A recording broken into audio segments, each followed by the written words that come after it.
लोकतंत्र का महापर्व पूरे भारत में पूरे जोश खरोश से प्रारंभ है।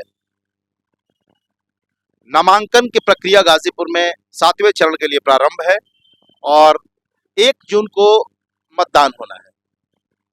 आज से 7 तारीख से लेके और 17 तारीख तक नामांकन की प्रक्रिया में आज पहले दिन नामांकन के पहले दिन लगभग 19 लोगों ने नामांकन पत्र खरीदा। आइए जानते हैं गाजीपुर का लोकसभा चुनाव क्या कहता है, जनता किसे चाहती है और जनता की मुद्दा क्या है। हमारे साथ एक भाई साहब हैं जो ऑलरेडी स्वास्थ्य विभाग से है, छुट्टियों में घर आए हुए हैं।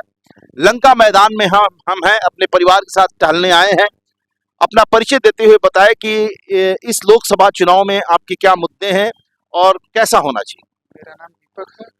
मैं स्वास्थ्य विभाग में काम करता हूं और जहां तक लोकसभा चुनाव की बात है तो यहां मुख्यतः लड़ाई जो है भाजपा और सपा के बीच में दिखाई दी और जनता के नाते मेरा मुद्दा है क्षेत्र का विकास। अच्छी सड़कें हो, अच्छे स्कूल हो, अच्छी स्वास्थ्य सुविधा हो और इसी के लिए हम लोग मतदान करेंगे। विकास के साथ हैं और आप लंका के ही आसपास रहने वाले हैं। क्या लगता है क्या और विकास के रूप में क्या होना चाहिए गाजीपुर में? सबसे बड़ी चीज हमारे यहाँ विश्वविद्यालय की है। विश्वविद्यालय हो, कुछ उद्योग धंधे लगे हमारे यहाँ, उसके बाद चारों तरफ सर्वांगीण विकास हो। विश्वविद्यालय की मांग है गाजीपुर के लिए। आइए हमारे साथ एक और भाई साहब हैं, कृपया अपना परिचय देते हो और बताइए कि क्या है, क्या चाहिए, क्या चुनाव कहता है लोकसभा चुनाव और किधर रुख है। जी सर, मैं अशोक चौधरी, मैं गाजीपुर से ही हूँ और मैं ये बताना चाहता हूँ कि ये जो लोकसभा का चुनाव है, इस बार लोकतंत्र और संविधान बचाने का चुनाव है। इस बार पूरी जनता विकास के तरफ रुख करेगी, परिवर्तन चाहेगी, क्योंकि 10 सालों में अब तक जो बेरोजगारी झेली है, इतनी बेरोजगारी आज तक कभी नहीं। और अभी जो यूपीपी का पेपर लीक हुआ है, इसमें कितने बच्चों का मनोबल टूटा है।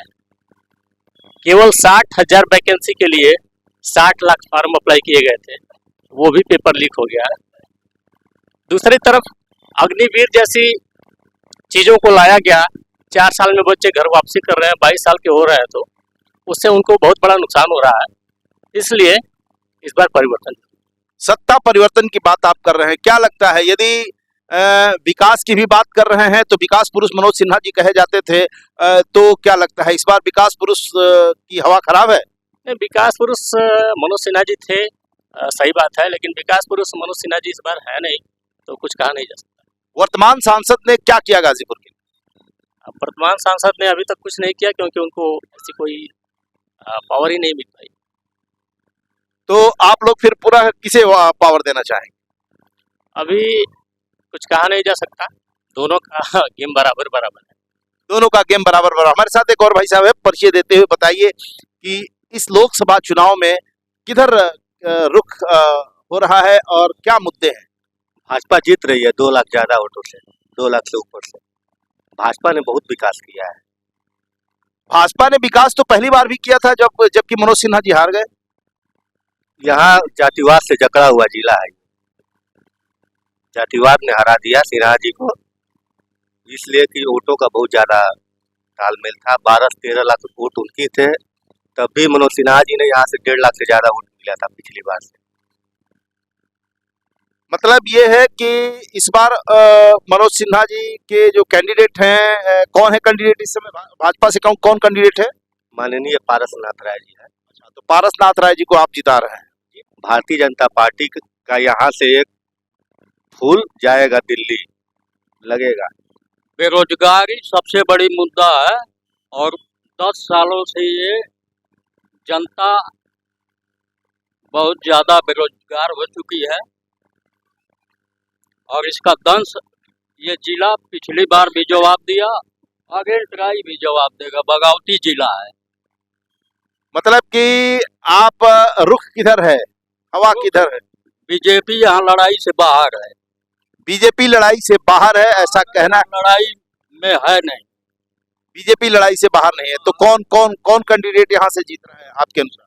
यहाँ से सपा और बसपा का है लड़ाई, यही दोनों। है।